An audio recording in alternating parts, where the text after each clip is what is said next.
करायचं स्मरण.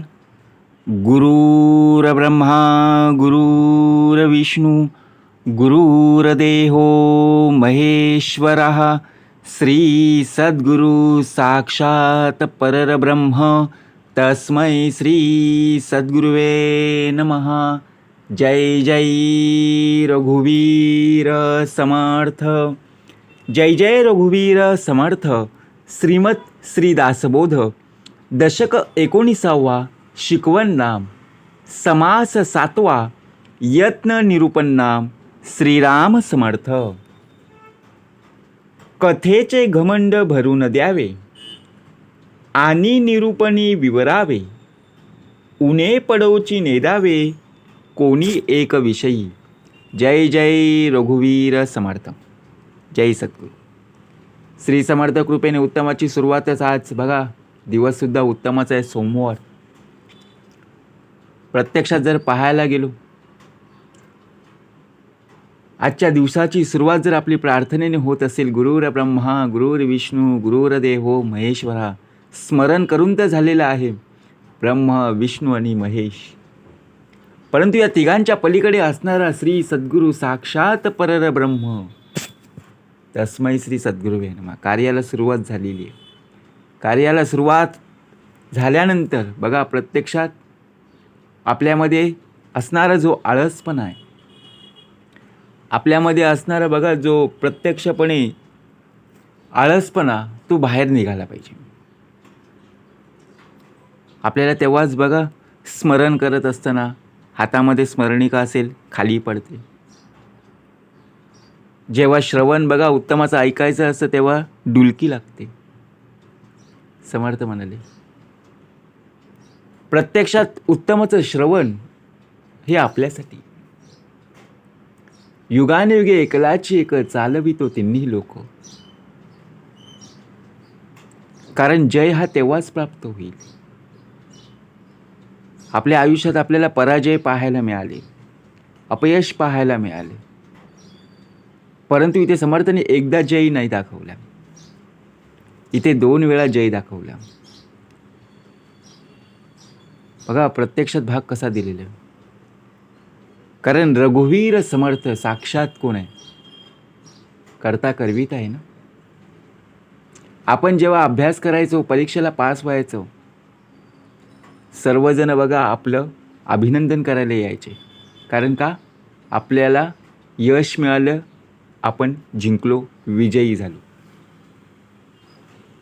पण ज्याने प्रत्यक्षपणे आपल्याकडून करून घेतलं, आपल्याकडून उत्तम रीतीने अभ्यास करून घेतला, उत्तम रीतीने पेपर सोडून घेतले, त्याला आपण विसरलो. तोच आहे ना आपला अंतरीचा अंतरात्मा. त्याला विसरता कामा नये. म्हणून प्रत्यक्षात श्रीमत दासबोध. प्रत्येक वेळेला आपण लोकांची मतं ऐकली ना. कोणाकडून नाही ऐकलं असं होऊच शकत नाही. सर्वांकडून ऐकली. आपल्याला 2 कान दिलेत ना. या कानाने ऐकलं, त्या कानाने सोडून दिलं. जे घ्यायचं ते घेतलं, परंतु यातून काहीच प्राप्त झालं नाही. मग आता कोणाचं ऐकावं? कारण लोकांवर विश्वास ठेवायला बघा प्रत्यक्षपणे लोक फसवायला आलीत. बरोबर की नाही? कलियुग आहे. समर्थ म्हणाले, हा दोष लोकांना नाहीये, विषय विकारांना नाही.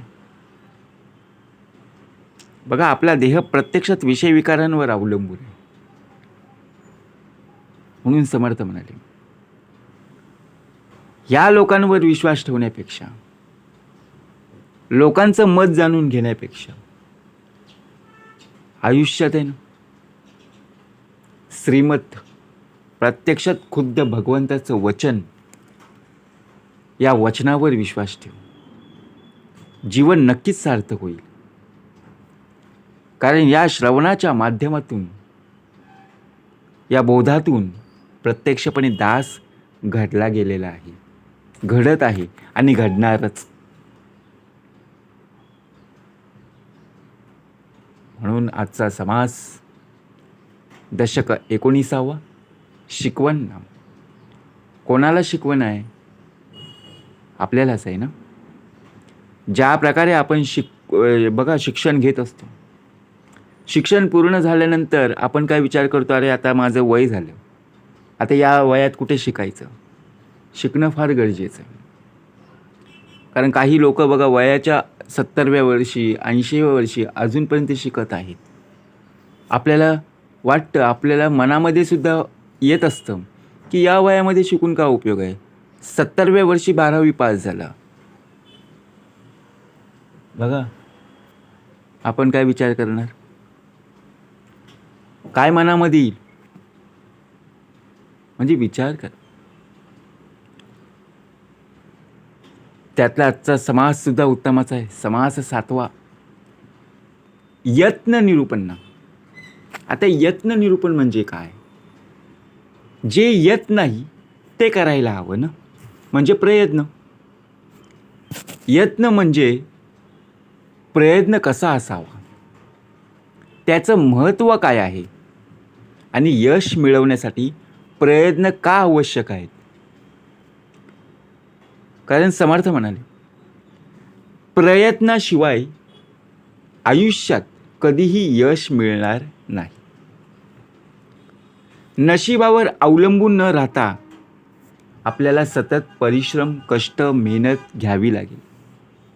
योग्य दिशा असेल, विवेक असेल, किंवा अंगामध्ये असणारी जी चिकाटी असेल, त्यातून केलेले यत्न म्हणजे त्या प्रयत्नाचं फळ.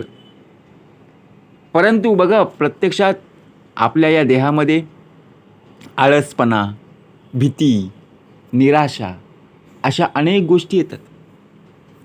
ते सोडून उत्तमाचं कर्म करत राहावं. म्हणून समर्थांनी सुंदर वर्णन, सुंदर श्रवण म्हणजेच यत्न निरूपण नाम, म्हणजेच प्रयत्नाचं महत्त्व आणि योग्य प्रयत्न कसा करावा याचं सुंदर श्रवण आपल्याला प्राप्त करून दिलेलं आहे. करूया श्रवण. श्रीराम समर्थ. कथेचे घमंड भरू न द्यावे आणि निरूपणी विवरावे, उणे पडोची नेदावे कोणी एक विषयी.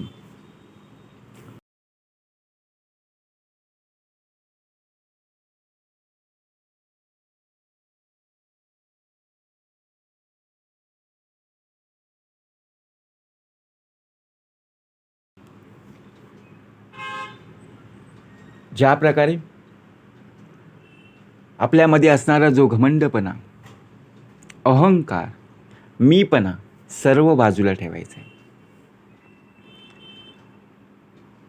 बघा भगवंताची कथा आणि सद्विचार यांचा प्रभाव श्रोत्यांच्या मनावर पूर्णपणे उमटेल. ज्या पद्धतीने एखादा विषय जेव्हा आपण स्पष्टपणे सखोल अभ्यास करून समजून घेतो आणि निरूपणी विवरावे, एखाद्याला एखादी विषयी माहिती देत असताना त्याला समजेल अशा भाषेत सांगणं, उणे पडोची नेदावे, कोणत्याही विषयात अपूर्णता किंवा शंका राहू देऊ नये. ज्याप्रमाणे समर्थ म्हणत आहेत, कथा किंवा निरूपण ज्या पद्धतीने आपण एखादा अभ्यास करत असतो तो स्पष्टपणे आणि प्रभावीपणे मांडता यायला हवा. अपूर्ण ज्ञान किंवा संदिग्ध या उत्तरामुळे बघा प्रत्यक्षपणे महत्त्व कमी होते. म्हणून समर्थ म्हणाले, कथेचे घमंड भरू न द्यावे आणि निरूपणी विवरावे, उणे पडोची नेदावे कोणी एक विषय. भेजनार खाले पडिला तो भेजनारी जाणीतला, नेनता लोक उगाच राहिला टकमका पाहत. समर्थ म्हणाले, एखादा व्यक्ती जर घसरला तर ज्या बघा पद्धतीने त्या विषयाचं ज्ञात असतील त्यांना समजणार आहे. नेणते लोक उगीच टकमका पाहत राहणार. रस्त्यातून जात असताना आपला पाय बघा स्लिप झाला, एखादी व्यक्ती जेव्हा आपल्याकडे पाहते, जेव्हा आपण पडलेलो आहोत, तेव्हा त्यांना समज की बाबा कोणत्या तरी कारणामुळे याचा पाय स्लिप झालेला आहे, किंवा बघा एखादा केळीचा साल असेल, त्या सालीवरून पाय स्लिप झाला, एखाद्या व्यक्तीने पाहिलं, ती व्यक्ती त्यांना मदत करायला गेली, परंतु बाकीचे जे लोक होते ते टकमका पाहत होते, त्यांना कळलंच नाही की काय झालं. म्हणून समर्थ म्हणाले, भेजणारा खाली पडिला, तो भेजणारी जाणीतला, नेनता लोक उगाच राहिला, टकमका पाहत.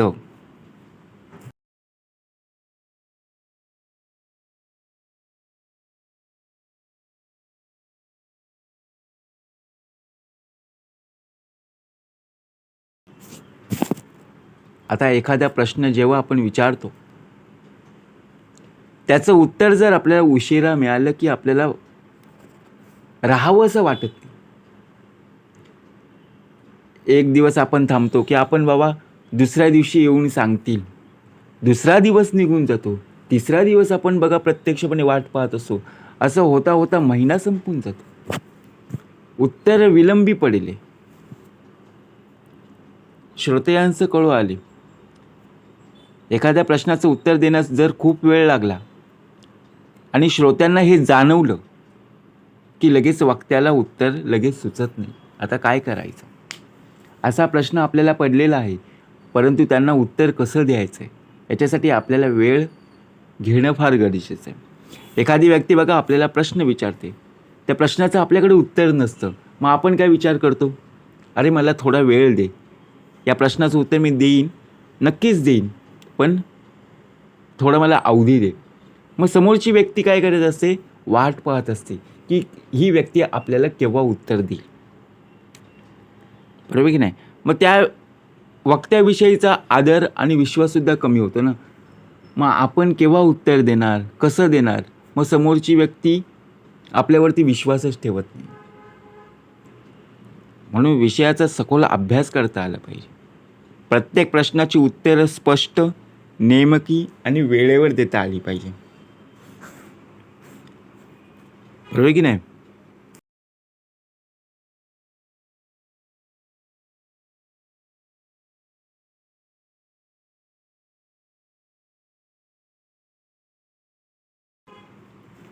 थोडं बोलून बघा प्रत्यक्षपणे समाधान आपल्यामध्ये असणं फार गरजेचं आहे, करता आलं पाहिजे. आपण जेव्हा बोलायला लागलो ना, तेव्हा प्रत्यक्षात आपण विचार जर केला, आपण समोरच्या व्यक्तीला बोलूच दिलं नाही. थोडं बोल, पण समोरच्या व्यक्तीचं बघा प्रत्यक्षपणे समाधान झालं पाहिजे. रागे जोने तरी मन धरणे म्हणजे काय. जर एखादी व्यक्ती रागाने किंवा चिडून बोलत असेल, तर समोरच्या व्यक्तीने बघा प्रत्यक्षपणे मन शांत ठेवलं पाहिजे. पण अशी वेळ येऊच नये ना. मनामध्ये समाधान, आनंद आणि स्पष्टता कशी निर्माण होईल हे पाहणं गरजेचं आहे. त्यासाठी संयम असणं फार गरजेचं आहे, प्रेम असणं फार गरजेचं आहे, सखोल ज्ञान असणं आवश्यक आहे. अपुरं बोलणं किंवा रागानं बोलणं सर्वात महत्त्वाचं. समर्थांनी सुंदर भाग दिला. ज्या वेळेला बघा एखादा आपण प्रश्न मांडतो, तो प्रश्न असा असतो की तो आपण अपुरा मांडतो, त्याचं उत्तर त्यांच्याकडे सुद्धा नसतं, आपल्याकडे सुद्धा नसतं. अपुरं कधी बोलायचं नाही. जे बोलायचं ते पूर्णता बोल, आणि जे बोलायचं असेल ते शांत पद्धतीने बोल. रागाने जर बोलायला गेलास तर बघा प्रत्यक्षात काहीही त्यातून मिळणार नाही. शंका दूर करायचं असेल तर समाधान कसं करता येईल, समाधानी ती मनुष्य कसं होईल. म्हणून ज्ञानाबरोबरच संयम, नम्रता आणि सर्वात महत्त्वाचं म्हणजे आदर असणं आवश्यक आहे. सोसवेना चिनचिन केली, तेथे तामस वृत्ती दिसून आली, अवघी आवडी उडाली श्रोत यांची. समर्थ म्हणाले, सोसविना चिंचिन केली आणि तेथे तामसवृत्ती दिसून आली. जेव्हा आपण एखाद्याला बोलत असतो तेव्हा बोलत असताना समोरच्या व्यक्तीला आपण प्रत्यक्षपणे बोलत असतो. आपल्याला आनंद वाटतं, आपल्याला समाधान वाटतं. समोरची व्यक्ती काहीही बोलत नाही. परंतु एके दिवशी कोणी जर बघा प्रत्यक्षात आपल्याला जर बोलत असेल तर ते बोललेलं आपल्याला सहन होत नाही. मग तेथे आपल्याला बघा सहन नाही झालं की तेथे तामस वृत्ती दिसून आली. मग तामस म्हणजे काय? तापट, रागीटपणा. मग असं का झालं? जेव्हा आपण एखाद्याला बोलतो तेव्हा आपल्याला आनंद होतो. मग दुसरी एखादी व्यक्ती जेव्हा आपल्याला बोलते मग तेव्हा आपल्याला तापट व्हायचं कारण काय? तामस वृत्ती कशासाठी? बरोबर की नाही? म्हणून समर्थ म्हणाल तामस वृत्ती दिसून आली, आवडी उडाली श्रोतयांची.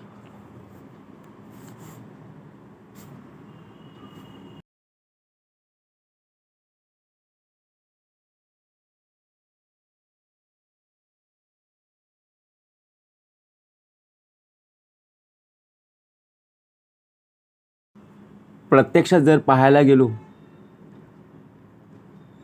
कोण कोण लोक संतुष्ट आहेत, समाधानी आहेत, कोणाकोणाचे अंतःकरण दुखावलेले आहेत, याचं प्रत्यक्षपणे क्षणोक्षणाला निरीक्षण करता आलं पाहिजे, परीक्षण करता आलं पाहिजे.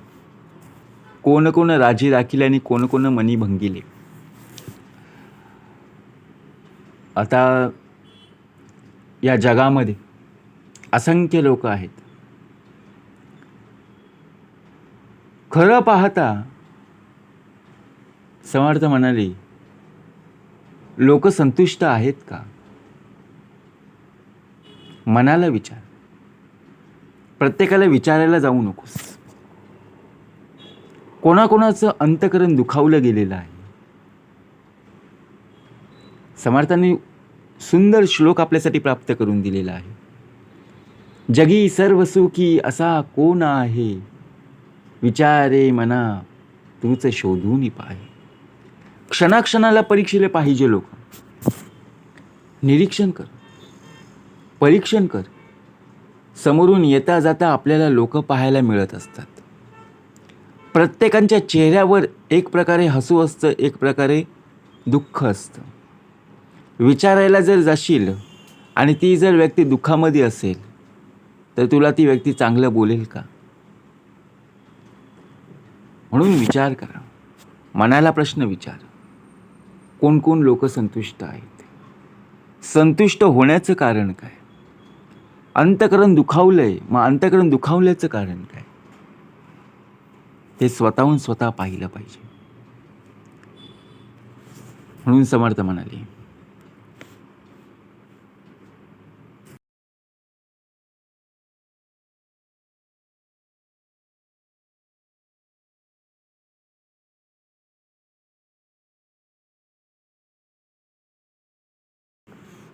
समर्थ म्हणाले, एखाद्या शिष्याच्या मनामध्ये विकल्प आल्याने तो संदेहाच्या आड रानात शिरतो.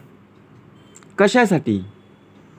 एखादा संदेह, संशय का म्हणून घ्यावा आणि गुरु त्याला समजावण्यासाठी त्याच्या मागे मागे धावत असतात. बघा, एखाद्या शिष्याच्या मनामध्ये शंका असतील, संभ्रम असेल किंवा विकल्प निर्माण झालेला असेल, मग त्या शंका दूर करण्यासाठी गुरूंना जर मागे मागे धावत लागत असेल, पण विचार करा. विचार पाहू जाता तो विकल्पची अवघा. पण नीट विचार केल्यावर लक्षात येतं की त्याच्या मनात फक्त विकल्प, संशयच, गोंधळच भरलेला आहे. त्या शिष्याला गुरुकडे जाणं महत्त्वाचं आहे, पण त्याहून महत्त्वाचं म्हणजे गुरुकडे जाऊन गुरूंचे उपदेश मनापासून स्वीकारता आले पाहिजे. सतत संशय करत राहिल्यास जीवनात कधी ज्ञान प्राप्त होत नाही.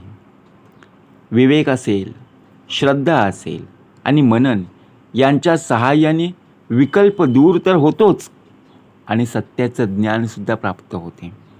म्हणून ज्याच्या मनात सतत संशय असतो ना, त्याला सत्य समजणं फार कठीण होत असतं. गुरूंच्या उपदेशावर श्रद्धा ठेवून विवेकाने जर विचार जर केला तरच विकल्प नाहीसा होत असतो.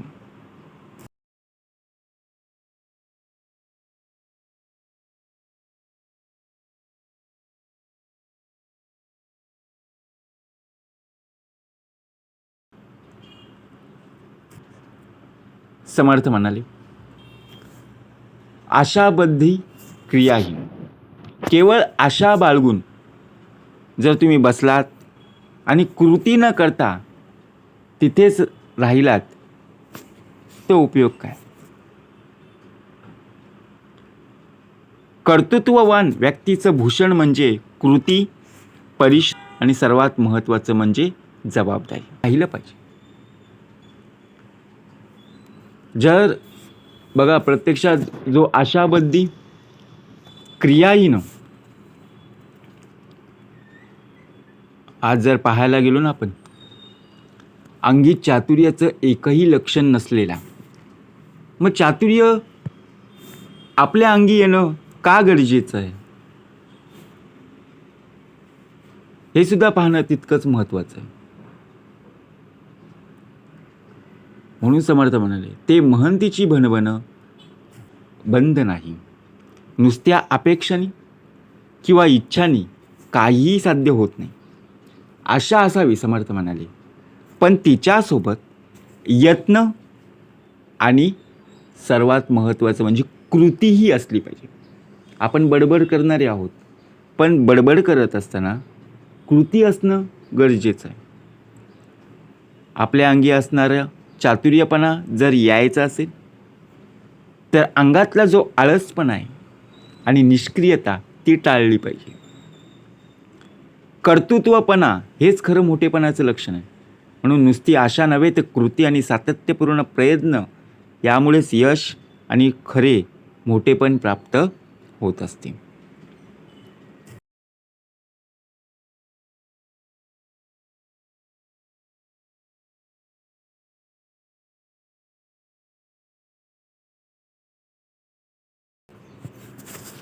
समर्थ म्हणाले, असे गोसावी महंत त्यांचं महत्त्व घालवून बसतात आणि ठायी ठायी कष्ट होतात. जो बघा प्रत्यक्षपणे आळशी, निष्क्रिय आणि कर्तव्यात कमी पडतो ना, त्याला प्रत्येक ठिकाणी अडचणी आणि दुःखांचा सामना करावा लागतो. त्यांच्या संगतीत असणाऱ्या लोकांना सुख कसं लाभणार? त्यांच्या सहवासात राहणाऱ्या लोकांनाही त्यांना त्यांचा त्रास आणि दुःख भोगावं लागतं. म्हणून समर्थ म्हणाले, कोणताही मार्गदर्शक हा सतत जागरूक, कर्तव्यदक्ष आणि प्रयत्नशील असला पाहिजे. जर मार्गदर्शकच उत्तमाचा नसेल तर आपल्याला उत्तमाचा मार्ग मिळेल का?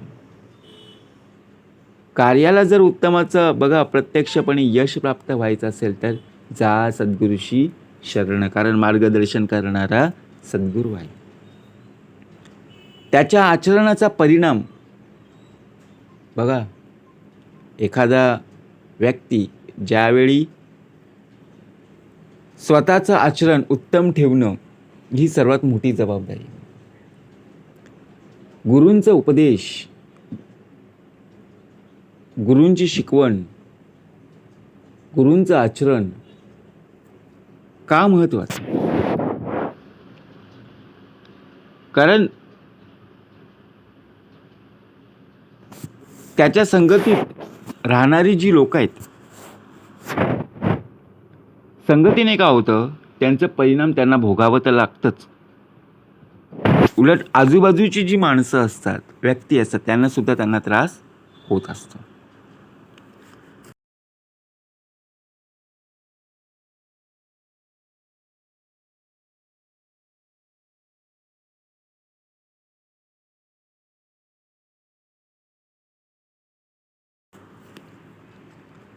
जिकडे तिकडे कीर्ती माझे. म्हणजे विचार करा, आचरण उत्तमाचं आहे.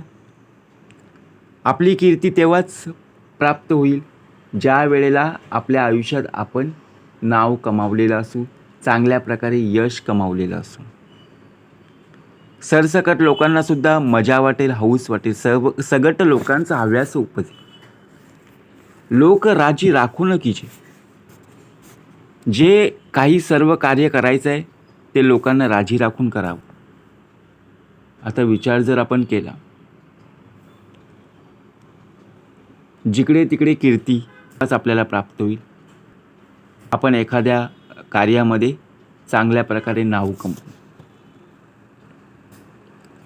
आपण जर आळसपणा करून घरामध्येच बसलो, कुठलंही काम जेव्हा आपल्याला सांगितलं परंतु ते आपण ऐकलं नाही किंवा केलं नाही, आपली कीर्ती बघा प्रत्यक्षपणे आपल्याला लोक नावं ठेवतील.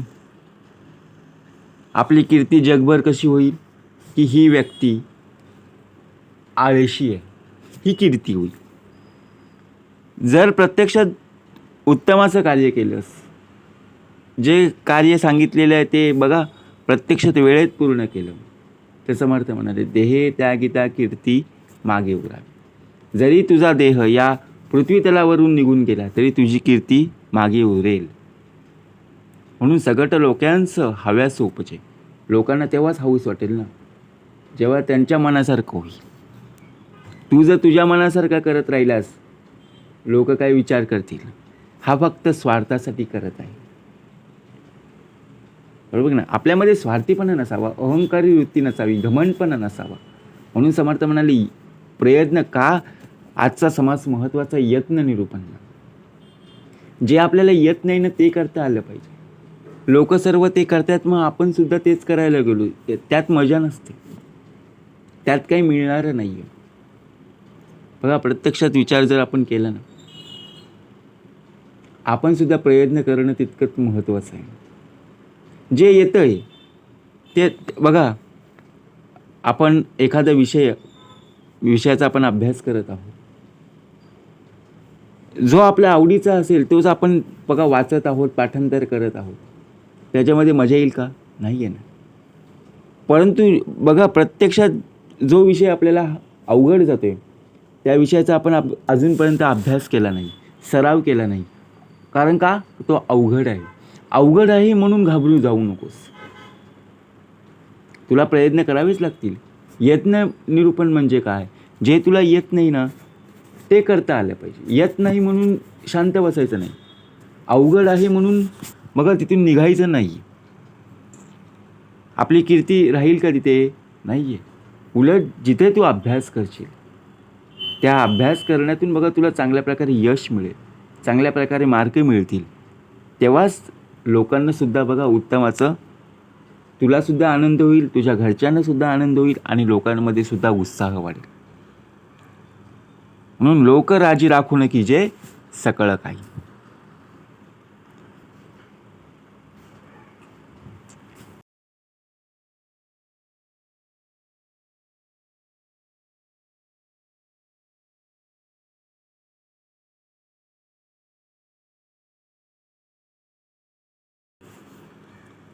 समर्थ म्हणाले, आपण परमात्म्याच्या अनुसंधानात राहता आलं पाहिजे आणि त्या भूमिकेवरून लोकांकडे सुद्धा पाहता आलं पाहिजे. कुणाकडेही काहीही मागण्याचा तगादा लावू नये. मनुष्याने परमार्थ आणि मोक्ष यांचा विचार ठेवून जीवन जगलं पाहिजे.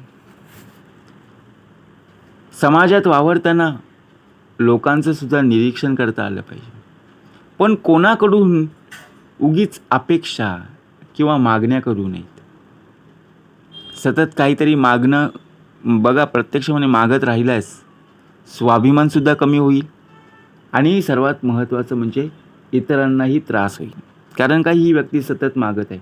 आता आपण जर बघा उठल्या सुटल्या त्यांच्या घरी गेलो शेजाऱ्यांच्या आणि सांगितले 1 वाटी साखर द्या, बरोबर की नाही, दूध द्या किंवा मीठ संपले मीठ द्या, असं जर मागायला गेलो आपल्या स्वाभिमान कमी झालं, समोरच्यांना त्रास झाला. मागण्या करू नयेत समर्थ म्हणाले. अपेक्षा का त्यांच्याकडून ठेवायच्या, आणि नाही दिलं की बोलणारे सुद्धा आपणच आहोत. म्हणून समर्थ म्हणाले, स्वावलंबी आणि कर्तव्यनिष्ठ राहा. शक्य तितकं स्वतःच्या कष्टावर जगता आलं पाहिजे. आपण अजूनपर्यंत दुसऱ्यांच्या जीवावर उड्या मारतोय. स्वतःचे कष्ट कुठे? स्वतःच्या कष्टावर जग. या पृथ्वी तलावर जन्माला येताना स्वतःच्या कष्टावर आलास, स्वतःची पुण्याई घेऊन आलास, स्वतःच्या कर्माने आलास, मग दुसऱ्यांच्या जीवावर का उड्या मारायच्या? बरोबर की नाही? म्हणून समर्थ म्हणाले, लोकांकडून उगीच काही मागण्यापेक्षा आहे ना, सेवा, परिश्रम आणि सदाचार यांना महत्त्व दे. स्वावलंबन, संयम आणि परमार्थ यांचा मार्ग स्वीकार. कोणाकडून विनाकारण मागण्यांचा तगादा लावूच नकोस.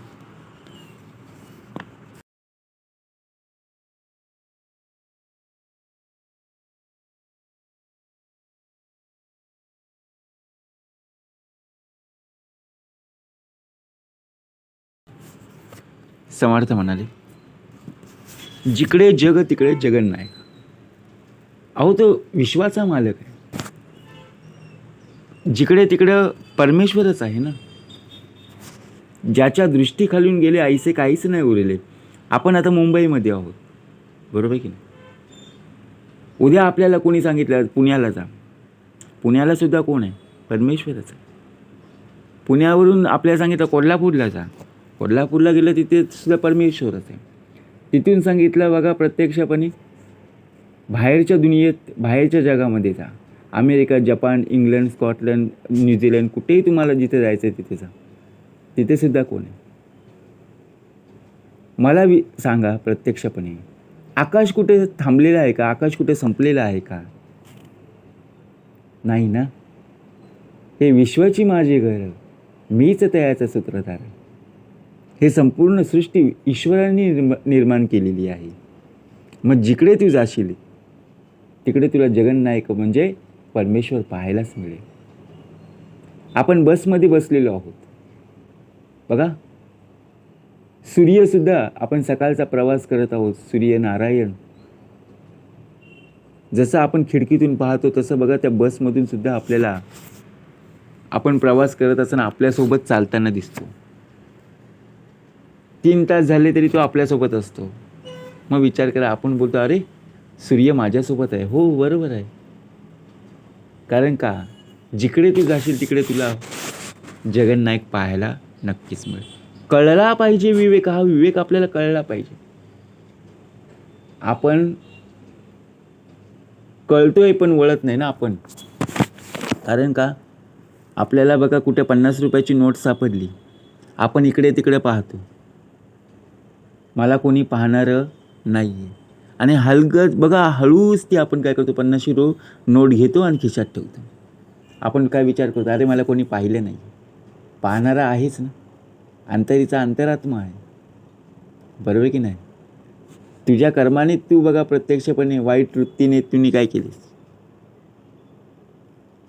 पुण्याई घालवलीस की नाही, आणि पापवृत्ती जमा केलीस.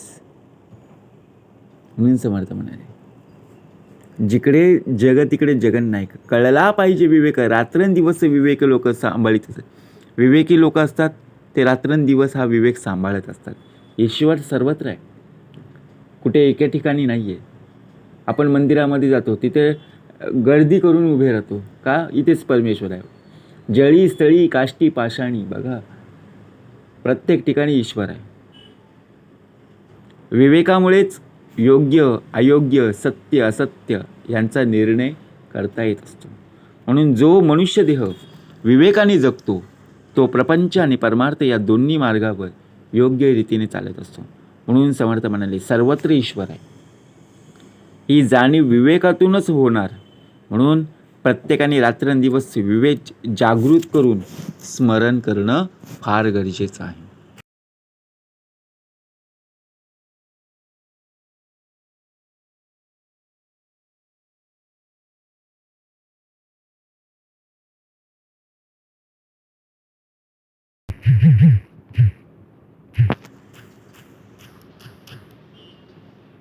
समर्थ म्हणाले,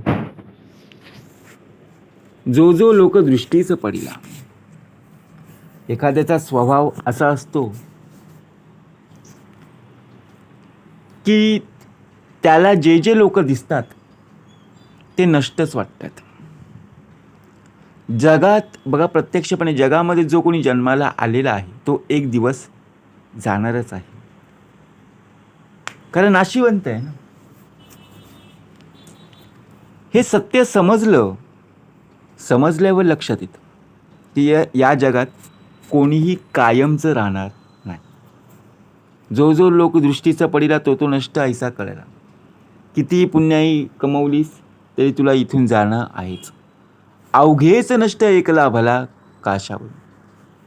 मग मीच कायमचा आहे किंवा माझंच सर्व काही टिकणार आहे असं अहंकार कशासाठी?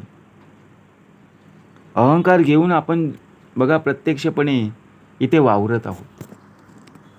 ही जागा माझी, हा घर माझा, ही गाडी माझी, ही प्रॉपर्टी माझी, हा बंगला माझा, माझा माझा आणि सर्व भ्रांतीचं वज. हे जग नश्वर आहे. शरीर, संपत्ती, पद, कीर्ती हे सर्व क्षणभंगूर आहे. ही संतांची भूमिका आहे, संतांची विचार आहे. म्हणून अहंकार, लोभ आणि मोह यांचा त्याग करता आला पाहिजे. हेच बघा प्रत्यक्षपणे लक्षात ठेवून सत्कर्म, परमार्थ आणि ईश्वर भक्ती यांच्यावर भर देता आला पाहिजे. जन्माला आलेल्या प्रत्येकाचा अंत हा निश्चित स्वरूपात आहे. म्हणून गोष्टीचा अहंकार न करता विवेकाने आणि सत्कर्माने जीवन जगता आलं पाहिजे.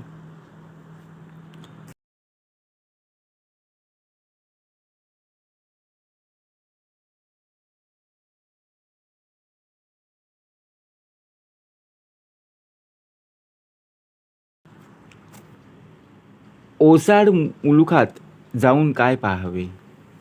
बघा, आता विचार जर आपण केला, ज्या लोकांकडून आपल्याला काहीच माहिती मिळत नाही किंवा ज्याच्याकडून बघा प्रत्यक्षपणे हेच आपण पाहत आलेलो आहोत, परंतु त्याकडून घेण्यासारखं काही मिळत नसेल, मग त्यांच्याकडे जाऊन उपयोगाचं आहे का?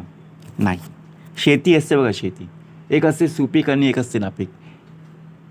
आता सुपीक जी जमीन आहे तिथे जाऊन बघा आपल्याला शेती लावलेली आहे, त्या शेतातून आपल्याला उत्तम प्रकारे धान्य प्राप्त होईल. परंतु जी नापीक आहे, जिथून आपल्याला काही मिळणार नाही, मग तिथे जाऊन उपयोग आहे का? नाही आहे ना. म्हणून हे माझंच आहे, हे लोकांपासून वेगळं राहून जीवन जगता येत नाही. म्हणून माझं तुझं अहंकार आणि खोटा भेदभाव सोडून दिलाच पाहिजे. सर्वांशी प्रेम, समता आणि आपुलकीनं वागता आलं पाहिजे. तस्मात लौकिकी वर्तता नये, त्यास महंती कामा नये. परत्र साधनाचा उपाय श्रवण करून असावे. श्रवण का महत्त्वाचं आहे? म्हणून चार चौकात आपल्याला नीट वागता येत नाही आहे. अध्यात्माचं श्रवण कर. नक्कीच परमार्थ साधण्याचा उपाय आपल्यामध्ये असणं फार गरजेचं आहे. आपणासी बरे पोहता नये, लोक बुडवावयाचे कोण कार्य. गोडी आवडी वाया जाये, विकल्पची अवघा. आपल्याला नीट पोहता येत नसेल, पोहायला येत नसेल, तो लोकांना वाचवण्याचा आपण जर प्रयत्न केला म्हणजे काय, त्यांना बुडवून मारण्यासारखंच आहे ना. एखादा तलाव आहे, त्या तलावामध्ये बघा प्रत्यक्षपणे एखादी व्यक्ती बुडत आहे आणि आपल्याला पोहता येत नाही आहे, आणि आपण जर बघा प्रत्यक्षपणे उडी मारली, त्याला आपण वाचवू शकतो का? नाही वाचू शकत. म्हणून का परमार्थाची आवड असणं गरजेचं आहे, का प्रयत्न असणं फार गरजेचं आहे. जर तुम्ही यत्न केले नाही, जे येत नाही ना त्यासाठी प्रयत्न कर. तुला पोहता येत नाही ना, नक्कीच बघा पोहण्याची तयारी कर, सराव कर, मेहनत कर, बरोबर उत्तमाचं करशील, उत्तमाचं बघा पोहशील की नाही.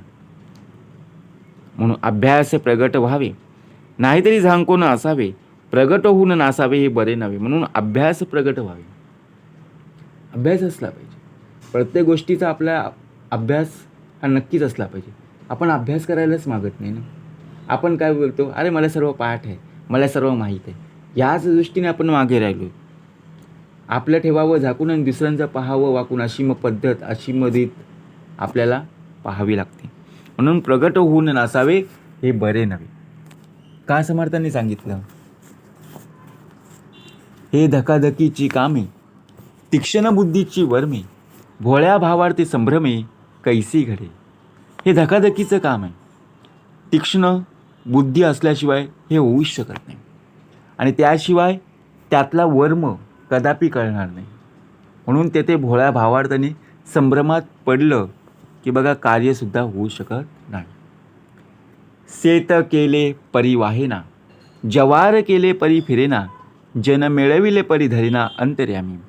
एखाद्याने शेत केलं, बघा शेती लावली, पण निगाच जर राखली नाही. ज्वारीचा व्यापार केला पण तो फिरलाच नाही, तर कार्य होऊ शकेल का? बघा शेती लावली आहे, त्या शेतीचं आपण संगोपन केले नाही, संरक्षण केले नाही, कोणी येतं घेऊन जातं. चला आपल्याला मिळालेली जी ज्वारी, बाजरी, गहू, जे काही धान्य असेल ते आपल्याला मिळालेलं आहे, परंतु त्याचा व्यापार केला नाही तर आपलं पोट भरेल का? हां, जेवढं आहे तेवढं आपण समाधानी करू शकतो, पण बाकीच्या वस्तू घेण्यासाठी आपल्याला पैसा कुठे आहे? हे जेव्हा आपण बघा प्रत्यक्षाने व्यापार करू तेव्हा आपल्याकडचे धान्य देऊन त्यांच्याकडून जो मोबदला येईल तो आपण घेऊ ना. म्हणून त्याप्रमाणे एखादा बघा प्रत्यक्षात जन मिळविले परी धरेना अंतर्यामी. म्हणून एखादा कार्य जेव्हा आपण हाताशी धरतो तेव्हा तो पूर्ण करायचा आहे. जरी चढती वाढती आवडी उठे, तरी परमार्थ प्रगटे, घसघस करिता विटे सगट लोक. अनेक गोष्टी आहेत. श्रवण फक्त करणं गरजेचं आहे, कारण वेळ कमी आहे हो. आता ऐकायला बघा प्रत्यक्षात लोकांना आवडत नाही आहे, बरोबर की नाही? परंतु ऐकलं पाहिजे. ऐकले विना कळले, शिकल्या विना शहाणपणाले, ऐसे देखील ना ऐकले भूमंडळे. जर लोकांच्या ठिकाणी चढती वाढती आवड उत्पन्न झाली तरच परमार्थ होऊ शकतो, प्रगट होऊ शकतो. नाहीतर बघा लोकांना कंटाळा येईल ना. आपले लोकांचं मानेना, लोकांचे आपणास मानेना, अवघा विकल्पाची मना समाधान करायचे. आपल्या लोकांना मान्य होत नाही, लोकांचं आपल्याला मान्य होत नाही, मग शेवटी काय होणार? परस्पर विषयी विकल्पना उभ्या राहतील ना. त्यातून समाधान होईल का? नाही आहे. नासक दीक्षा सिंतरू लोक, तेथे कैसा असेल विवेक, जेथे बलावला अविवेक, तेथे राहणे खोटे. समर्थ म्हणाले प्रत्यक्षात विवेक काय, अविवेक काय, यातून नक्कीच सत्य काय असत्य काय हे पाहणं गरजेचं आहे. बहुत दिवस श्रम केला, शेवटी अवघाची व्यर्थ गेला, आपणास ठाकेना गलबला कोणे करा. अनेक दिवस कष्ट केले, परंतु कष्ट शेवटी व्यर्थच ठरले ना. आपल्याला जर लोकांचा गलबला सोसत नसेल तर लोकसंग्रह करण्याच्या भानगडीत पडूच नाही ना, बरोबर की नाही? ज्या गोष्टी आपल्याला पटतात, आपल्याला मनासारख्या बघा प्रत्यक्षपणे त्या मनाला आनंद समाधान असतील तर ते कार्य कर. जर आपल्याला त्याचा त्रास होत असेल, सहन होत नसेल तर त्याच्या भानगडीत पडूच नको. संगीत चालिला तरी तो व्याप, नाहीतरी अवघाची संताप, क्षणाक्षणा विक्षेप किती म्हणून मी सांगावं. एखादं कार्य सुरळीतपणे व्यवस्थितपणे चाललेलं असतं, पण बघा प्रत्यक्षपणे कुठल्याही एखादा असा क्षण असतो तो आपल्याला राग व्यक्त करणारा असतो. त्या क्षणाला बघा जे हातातलं काम असतं ते आपण सोडून जातो. मूर्खपणे भरंगळती, ज्ञातेपणे कळहो करीती, होती दोहींकडे फजिती लोकांमध्ये. मूर्ख माणसं बघा प्रत्यक्षपणे इकडे तिकडे भरकटत असतात, आणि शहाणे माणसं बघा प्रत्यक्षपणे अभिमानाने भांडत असतात, आणि मधल्यामध्ये बघा प्रत्यक्षपणे लोक ही मजा घेत असतात. कारभार आटोपेना करवेना, आणि उगेची राहेना, या कारणे सकळ जना काय म्हणावे. कारभार आटोपला किंवा नाही आटोपला तरी तो व्यवस्थितपणे आपल्याला सांभाळता येत नाही. एखादा बघा कार्य हाती घेतलं त्यामध्ये आपल्याला स्वस्थ बसावं लागेल, व्यवस्थितपणे करावं लागेल, परंतु कारभार आटोपेना करवेना आणि उगेची राहेना, या कारणे सकळजना काय म्हणावे. नासक उपाधीस सोडावे, वय सार्थकी घालावे, परिभ्रमणे कंठावे कोठेतरी. आपल्या आयुष्याचं सार्थक कशामध्ये? वय सार्थकी घालावी. परिभ्रमण करून कुठेतरी आयुष्याचा काळ खंटावा. तसं आपण म्हणतो ना, दिवस कसा तरी बाबा निघून जाऊ दे. बरोबर की नाही? आलेला वेळ बघा कसा तरी निघून जाऊ दे. कंटाळा आला आहे. आपण बोलतो, पेपर कसा गेला? आला तसा गेला.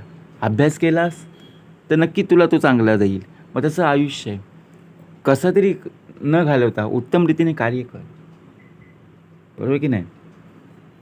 परिभ्रमण करीना, दुसऱ्यांचं काहीच सोसीना, तरी मग उदंड यातना विकल्पाची. परिभ्रमणही करत नाही आहे. परिभ्रमण करायला हवं. दुसऱ्यांचं वागणं बोलणंही त्याला सहन होत नाही आहे, सहन करीत नाही आहे. अशा माणसाला बघा प्रत्यक्ष उदंड यातना भोगाव्या लागतात.